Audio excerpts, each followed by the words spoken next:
नमस्कार, स्वागत है आपका हमारे channel new Hindi story voice में। हमारी आज की कहानी है अब ये माँ दो हिस्सों में नहीं बटेगी। क्या हुआ मम्मी जी, कुछ चाहिए था आपको? रसोई घर के डिब्बों में झांकती मालती जी को उनकी बहू स्वाति ने पूछा तो वह हैरानी से कहने लगी, बहू अभी तो मैंने नाश्ता भी नहीं किया, लेकिन यहाँ तो सभी बर्तन खाली हो चुके हैं। मैं तो रसोई घर में चाय और नाश्ता लेने आई थी, लेकिन यहाँ तो कुछ रखा ही नहीं है। मालती जी ने कहा। तो स्वाति बोली, लेकिन माँ जी आज तो पहली तारीख है, बड़े भैया और भाभी आपको लेने आते ही होंगे। मैंने सोचा आपका खाना आज वहीं बनेगा, इसलिए मैंने आपका नाश्ता तो बनाया ही नहीं। बहू की बातें सुनकर मालती जी हैरान रह गई।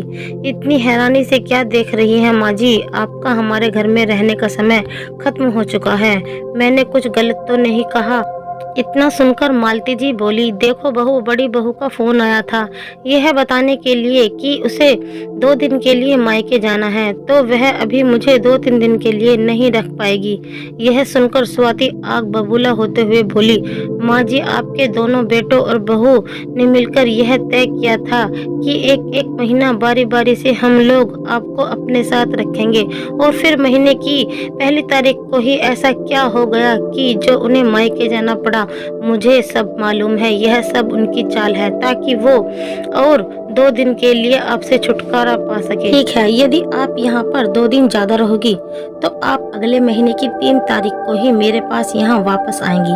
बड़ी भाभी को भी आपको 2 दिन ज्यादा रखना पड़ेगा। इतना सुनकर मालती जी की आंखें आंसू से सराबोर हो गई। वे फिर चुप करके अपने कमरे में वापस लौट आई और अपने पति सुंदरलाल जी की तस्वीर के सामने जाकर बैठ गई। सुना आपने क्या कहा आपकी छोटी बहू ने? मैं अब इन सब पर बोझ बन गई हूँ। एक दिन ज्यादा भी मुझे अपने पास रखना इन लोगों को मंजूर नहीं। अगर बड़ा बेटा मुझे लेने नहीं आया तो छोटी बहू ने मुझे नाश्ता देने से भी इनकार कर दिया। इतना सब कुछ सुनने से पहले भगवान ने मुझे अपने पास क्यों नहीं बुला लिया? बोलते बोलते मालती जी की आंखों से आंसू बहने लगे और कुछ देर बाद अपने आंसुओं को पूछते हुए बोली, मैं उससे खाना मांगने वाली भी नहीं हूँ। अगर अब वह मुझे खुद से नाश्ता देगी तो ही मैं खाऊंगी, नहीं तो मैं भूखे पेट ही रह जाऊंगी, और मेरे पास कोई चारा भी तो नहीं है। वैसे भी भूख प्यास तो मर ही चुकी है। अब इतना लाचार तो मालती जी ने स्वयं को अपने पति के जाने के बाद भी महसूस नहीं किया था जितना वे आज महसूस कर रही थी। अपने बेटे और बहुओं के राज में वे अपने आप को ठगा सा महसूस कर रही थी। 2 घंटे बाद छोटी बहू ने काम वाली बाई के हाथ खाना तो भिजवा दिया, लेकिन वह खाना अब उन्हें किसी भीख से कम नहीं लग रहा था। वह सोचने लगी कि इतनी जिल्लत भरे खाने से तो भूखे मर जाना ही या शायद जहर खाना ही बेहतर है। बैठे बैठे मालती जी बरसों पुरानी बातें याद करने लगी। सोचने लगी कि जब बड़े बेटे के जन्म की 2 वर्षों बाद मेरे दूसरे बेटों का जन्म हुआ तो सब लोग कितनी बधाई दे रहे थे मुझे। सभी कह रहे थे कि तू तो किस्मत लिखवा कर आई है भगवान से, 2-2 बेटों की सेवा कर खूब ठाठ से कटेगा तुम दोनों का बुढ़ापा। लेकिन आप क्या गए, मेरी जिंदगी तो नरक ही बन गई। जब तक हम दोनों साथ थे तो हमारे बेटे हर बात मानते थे हमारी, और मजाल है कि दोनों बहुओं के मुंह से कोई गलत बात भी निकल जाए। लेकिन आपके जाने की देर थी कि दोनों बेटों और बहुओं ने मुझसे पूछे बिना मेरे खाने पीने और रहने का भी बंटवारा कर दिया। एक बार भी मुझसे बात तक नहीं की आखिर मैं क्या चाहती हूँ। अपनी सहूलियत के हिसाब से मेरे रहने और खाने पीने की व्यवस्था कर दी इन लोगों ने। अरे बूढ़ी हो गई हूँ तो क्या हुआ, हूँ तो मैं इनकी माँ ही। भिखारियों के जैसी हालत कर दी इन लोगों ने मेरी। अपने स्वर्गवासी पति की तस्वीर को निहारते निहारते मालती जी की आंखों से आंसू थमने का नाम नहीं ले रहे थे। सुंदरलाल जी और मालती जी ने बहुत संघर्ष करके अपने दोनों बेटों को पाल पोस कर बड़ा किया था। उन दोनों ने अपने बच्चों की परवरिश में कोई कमी नहीं आने दी। सुंदरलाल जी की सरकारी नौकरी थी, लेकिन बच्चों की पढ़ाई, स्कूल की फीस और अपने माता पिता की दवाइयाँ जैसे सारे खर्चे पूरे करने में उनके पूरे महीने की तनख्वाह चली जाती थी। इसलिए मालती जी घर का काम करने के बाद सिलाइयाँ बुनने का काम करती थी और ऊनी वस्त्र बनाकर दुकानों पर सप्लाई करती थी, जिससे उन्हें कुछ पैसों की बचत हो जाती थी। लेकिन जब दोनों बेटे बड़े हो गए तो उन्होंने मालती जी को यह काम करने से मना कर दिया। तो मालती जी ने भी बिना किसी विरोध के उनकी बात मान ली। सुंदरलाल जी और मालती जी ने बहुत मेहनत करके यह बड़ा मकान बनाया था।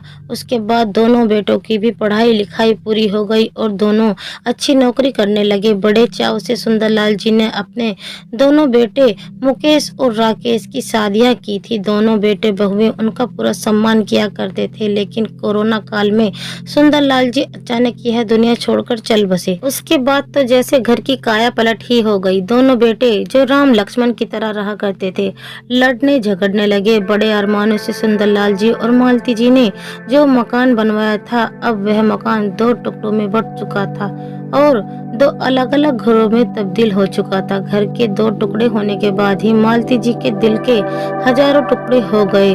उनके जिस मकान के आगे पीछे दो गेट हुआ करते थे, उसे मकान के बीचों बीच एक दीवार खींच दी गई। आगे का हिस्सा बड़े बेटे के पास और पीछे का हिस्सा छोटे के बेटे के पास आ गया। घरों में आने जाने तक के रास्ते भी अलग अलग हो गए। बंटवारा यहीं तक नहीं रुका। दोनों बेटों बहुओं ने मालती जी से पूछे बिना उनका भी बंटवारा कर दिया और एक एक महीना मालती जी को रखने की बारी बांध ली और उन्हें यह फरमान सुना दिया कि जिसके पास भी मां रहेगी, पिताजी की पेंशन भी उस महीने की उस बेटे को ही मिलेगी। अब तो यह आलम था कि एक दिन भी ऊपर हो जाए तो मालती जी की बहुएं उन्हें दूसरे दिन चाय नाश्ता देने तक को भी तैयार न थी। आज मालती जी बहुत उदास हो चुकी थी। सोचने लगी कि हर महीने जो पेंशन आती है वह सारी की सारी बेटे ले जाते हैं। ऐसा लगता है जैसे मैं अपने खाने पीने और रहने की कीमत चुका रही हूँ, उसके बाद जो भिखारियों की तरह इन लोगों से खाना मांग रही हूँ। किसी ने सच ही कहा है कि माता पिता एक ही घर में रहकर दो दो बेटे को पाल लेते हैं, मगर दो बेटों की शादी के बाद दोनों मिलकर भी अपने माता पिता को नहीं पाल सकते।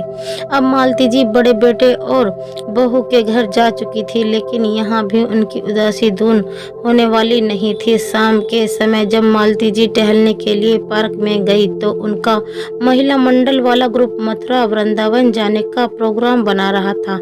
मालती जी तुम भी चलो ना हमारे साथ, सुषमा जी ने कहा। तो उनकी बात सुनकर मालती जी को ऐसा लगा कि जैसे उनके दिल की बात किसी ने कह दी हो। सोचने लगी कि कुछ समय पहले जब उन्होंने अपने छोटे बेटे के सामने मथुरा वृंदावन जाने की बात की इच्छा जाहिर की थी, तो वह बहुत ज्यादा खर्च हो जाएगा ऐसा कहकर उनके छोटे बेटे ने उनके वृंदावन यात्रा की बात को टाल दिया। मन मारकर उन्होंने जाने का प्रोग्राम कैंसिल कर दिया था। लेकिन इस बार जब महिला मंडल का प्रोग्राम बन रहा था तो मालती जी खुद को रोक न पाई और अपनी सहेली से कहने लगी, सुषमा बहुत वर्षों से मेरा भी मन था कि मैं मथुरा वृंदावन जाऊं, लेकिन कभी मौका ही नहीं मिल पाया। मैं इस बारे में अपने बड़े बेटे मुकेश से बात करके फिर बताऊंगी। लेकिन जब उन्होंने घर पर जाकर अपने बेटे से बात की तो बड़े बेटे से जो जवाब मिला उनकी तो उन्होंने कभी कल्पना भी नहीं की थी। माँ कितनी फिजूल खर्ची करती हैं आप, कितना वाहियात आइडिया है आपके दोस्तों का। इस उम्र में घर पर रहकर भजन कीर्तन करना चाहिए, भगवान तो कण कण में व्याप्त हैं, फिर जगह जगह उन्हें ढूंढने जाने का क्या मतलब है। मालती जी समझ नहीं पा रही थी कि उनके बेटे ने इस तरह का जवाब उन्हें कैसे दे दिया। वह सोचने लगी कि यह वही मुकेश है जो आए दिन कुछ न कुछ बहाना करके उनसे पैसे मांगता रहता था, लेकिन सब कुछ जानते समझते हुए भी उन्होंने कभी अपने बेटों पर रोक टोक नहीं लगाई थी। लेकिन आज जब उन्होंने उनसे कुछ पैसे मांगने चाहे तो वह बिना मतलब के बहाना बना रहे थे। मुकेश की बात का मालती जी ने कोई जवाब नहीं दिया और चुप करके वहां से चली गई। अगले दिन सुबह जब मालती जी मंदिर गई तो उनकी सहेली सुषमा भी मंदिर आई हुई थी। मालती जी को देखकर बोली, अरे मालती तो चल रही है ना हम सबके साथ वृंदावन की यात्रा पर। इस पर मालती जी थोड़ा सपका गई और वह फिर अपने उदासी को छुपाते हुए फीकी सी मुस्कान के साथ कहने लगी, अरे नहीं, इस बार कुछ जरूरी काम आ गया और फिर बेटे बहू को भी कहीं घूमने जाने का प्रोग्राम है, तो मैं फिर अब नहीं आ पाऊंगी, अगली बार पक्का चलूंगी। अरे मालती तेरा तो हर बार का कोई ना कोई बहाना रहता है ही, कभी बहू बेटे को कहीं जाना है तो कभी बहू, मेहमानों ने आ जाना है तो कभी साफ सफाई करनी है। तो साफ क्यों नहीं बता देती कि हमारे साथ घूमना तुझे पसंद नहीं है। अपनी सहेली की यह बात सुनकर मालती जी उदास हो गई और अपनी मजबूरी कह सुनाई। सारी सहेलियां सोचती रहती हैं कि मैं बहाने मारती रहती हूँ, सबके साथ नहीं जाना चाहती। अब उन्हें कैसे समझाऊं कि मेरा भी मन करता है, मेरी भी इच्छाएं हैं। अब तो मैं यह सोचती हूँ कि क्या इस जन्म में मेरी ये ख्वाहिश पूरी भी हो पाएगी या नहीं। सुषमा, तुम बड़ी खुशनसीब हो जो तुम्हारा बेटा तुम्हें तीर्थ यात्रा के लिए पैसे दे देता है। मैं तो अपने बेटों से किसी चीज के लिए पैसे मांगूं तो उल्टा मुझे ही दो बातें सुना देते हैं। अब तो अपने बेटों के सामने कोई इच्छा जाहिर करते हुए भी ऐसा लगता है जैसे मैं कोई भीख मांग रही हूँ। मालती, बेटे बहू के मामले में मेरा नसीब भी तुम्हारी तरह ही है। पहले मुझे भी छोटे छोटे खर्चों के लिए बहू बेटों पर निर्भर रहना पड़ता था, लेकिन फिर मुझे लगने लगा कि जब तक मैं अपनी जिम्मेदारियां को खुद उठा सकती हूँ, मैं अपने बेटों पर निर्भर क्यों रहूँ, अपनी ख्वाहिशों के लिए उनसे भीख क्यों मांगूं। और आज देखो मैं अपनी मर्जी के मालिक हूँ। अपनी सहेली की बात सुनकर मालती जी बोली, लेकिन तुम कहीं नौकरी तो नहीं करती हो। इस पर सुषमा ने हंसते हुए कहा, अरे नहीं, मेरा खाना बनाने का ही शौक मेरे लिए वरदान साबित हुआ है। मैंने तो केवल अपने हुनर को पहचान दी है। जब मैंने मोबाइल पर YouTube चलाना सीखा तो मैंने देखा कि मेरे जैसी कितनी ही बुजुर्ग औरतें अपना YouTube चैनल चला रही हैं और अपने पैरों पर खड़ी हैं। मुझे उनसे बहुत प्रेरणा मिली और मैंने भी अपने पोते की मदद से एक YouTube चैनल खोला और आज मैं आत्मनिर्भर हूँ। बात करते करते सुषमा ने कहा, अच्छा मैं चलती हूँ, बहुत देर हो गई, शाम को पार्क में मिलते हैं। सुषमा की बातें सुनकर मालती जी हैरान रह गई और घर आने के बाद सोचने लगी, मैं भी तो दिन भर खाली बैठी रहती हूँ, कुछ मैं भी तो करना चाहती हूँ जिससे इस उम्र में भी मैं व्यस्त रह सकूं और आत्मनिर्भर भी। लेकिन मैं जानती हूँ कि इस काम में ना तो मेरा बेटा मेरा साथ देंगे और ना ही मेरी बहुएं, और बड़ी बहू तो मेरे पोते को भी मेरे पास पटकने नहीं देती। फिर कुछ देर सोचने लगी, अचानक उसके मन में कुछ ख्याल आया और उनकी आंखों में चमक की एक मुस्कान आ गई। उसी समय अपनी सहेली सुषमा को फोन लगाया और थोड़ी सी देर में ही उससे मिलने पहुंच गई। सुषमा बुनने का काम करती थी जिससे वह कुछ पैसे भी कमा लेती थी, लेकिन बेटों के मना करने पर मैंने वह काम करना छोड़ दिया।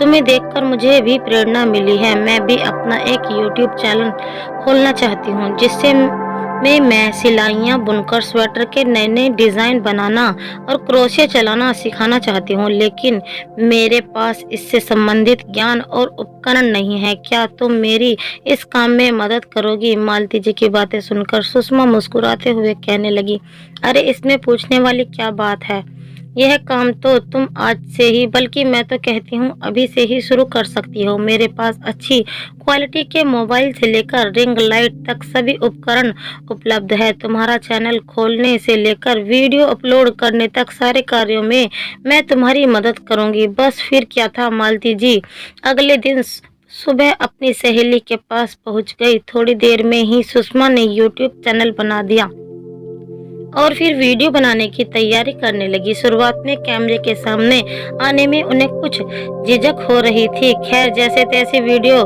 बना और YouTube पर डाला गया, लेकिन उनका दिल टूट गया जब उसे वीडियो को महज 15 लोग और 20 लोग ही देख रहे थे। रोज सुबह सुषमा के पास आती, वीडियो भी बनाती, परंतु बहुत कम लोग ही उनकी वीडियो को देख रहे थे। मेहनत करने के बावजूद उन्हें कोई रिस्पांस नहीं मिल रहा था। आखिरकार वह हिम्मत हार कर घर बैठ गई। जैसे तैसे उन्होंने अपनी नीति को स्वीकार कर लिया था, लेकिन उसके करीब एक हफ्ते बाद सुषमा का फोन आया और उसने फोन पर जो बात बताई वह सुनकर मालती जी की खुशी का ठिकाना न रहा। सुषमा ने उन्हें बताया कि मालती जी एक वीडियो वायरल हो चुकी है जिसे 25 लाख से भी ज्यादा लोग अभी तक देख चुके हैं। आज मालती जी को अपने आप में एक नई ऊर्जा का अनुभव हो रहा था। अब वह उनका आत्मविश्वास और भी बढ़ने लगा और उन्होंने फिर से वीडियो बनाना शुरू की और फिर तो एक के बाद एक वीडियो वायरल होती चली गई। अब उन्हें अपना शौक पूरा करने का भी मौका मिल रहा था और अपने हुनर को पहचान देने का भी। 2 महीने बाद के भीतर ही उनके पास उनकी पहली पेमेंट आ गई। अब तक तो वीडियो बनाने से लेकर एडिट करने तक के सारे काम वह खुद करने लगी थी। पहले पेमेंट आते ही सबसे पहले उन्होंने अपने लिए एक बढ़िया कैमरा और एक अच्छा मोबाइल और कुछ जरूरी उपकरण खरीदे। जब यह सामान लेकर वह अपने घर पहुंची और अपने कमरे में रखने लगी तो उनकी बड़ी बहू ज्योति हैरानी भरी नजरों से कभी उनको तो कभी उनके सामान को देख रही थी। लेकिन मालती जी अपनी बहू की परवाह न करते हुए वीडियो बनाने की तैयारी करने लगी। लेकिन उनकी बहू को सारा माजरा समझते हुए देर न लगी और ऊंची आवाज में चिल्लाने लगी, अच्छा तो रोज सुबह शाम यह गुल खिलाने जाती थी आप? यह सब कुछ करने से पहले आपने हमसे एक बार पूछना तक जरूरी नहीं समझा? बड़ी बहू की बातें सुनकर मालती जी को गुस्सा तो बहुत आया, लेकिन फिर उनकी बातों को नजरअंदाज करके अपने कमरे का दरवाजा बंद किया और वीडियो बनाने लगी। उधर छोटी बहू जब किटी पार्टी में गई तो उसकी सहेलियां उससे कहने लगी कि अरे स्वाति, तेरी सास तो यूट्यूब पर खूब धमाल मचा रही है। यह सुनकर स्वाति कुछ हैरान सी रह गई, लेकिन जब उन्होंने मालती जी की वीडियो उसे दिखाई तो उसके पैरों तले जमीन खिसक गई और घर आते ही अपने पति के कान भर दिए। आज मालती जी बहुत खुश थी क्योंकि आज उन्होंने पहली बार अकेले वीडियो बनाई थी।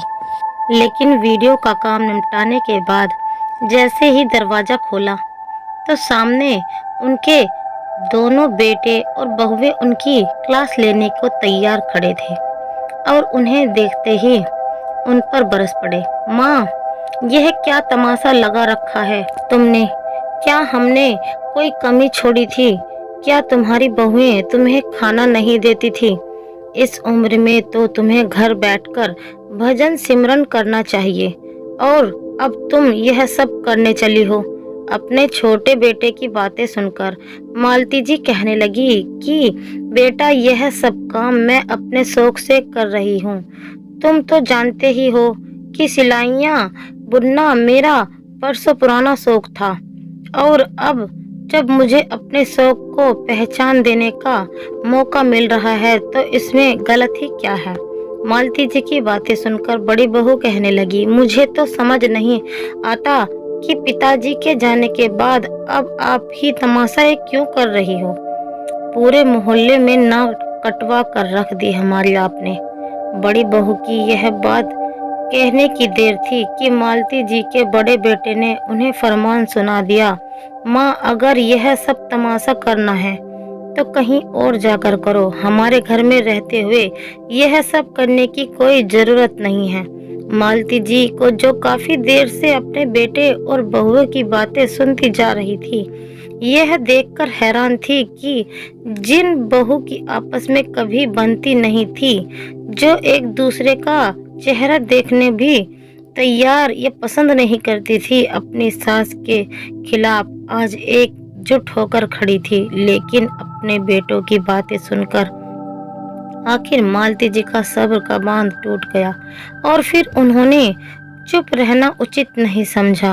वे रोब भरी ऊंची आवाज में बोली, बस बहुत हो गया, बहुत बोल लिया तुमने और बहुत सुन लिया मैंने।